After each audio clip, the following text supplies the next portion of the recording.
হালকু ভাই, কাজ থামাও আর তাড়াতাড়ি বাড়ি চল। তোর দুকুনিকে দেখতে ছেলেপক্ষ এসে গেছে। মনে হচ্ছে এইবার ওর বাপ বিয়ে দিয়েই ছাড়বে। তোর তো সর্বনাশ হয়ে গেল। শালা শ্বশুর আবার নতুন নাটক শুরু করেছে। আজ এর হিসাব আমি করেই ছাড়বো। শ্বশুর, রুক, আমি আসছি। শ্বশুর কালাম, এইটা কি সব নাটক চলছে? এই দুইটা লোক কিসের জন্য এসেছে? এদের এখান থেকে এখনই তাড়াও। তুমি তো ভালো করেই জানো আমি দুকুনিকে কতটা ভালোবাসি। তুই আমাকে শেখাবি আমি আমার মেয়ের বিয়ে কাকে দেব? তুই নিজের জায়গাটা দেখ। তোর সাথে আমার পরিবারের কোনো তুলনাই হয় না। আমার হতে যাওয়া জামাই ল্যাম্বরগিনিতে চেপে এসছে। তোর কি সাধ্য আছে এটা কেনার? ঠিক আছে, শর্ত আমি মেনে নিলাম।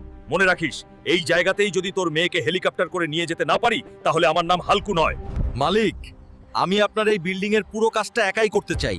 দর কম হলেও যদি পারেন, এই পুরো কাজটা আমাকে দিন।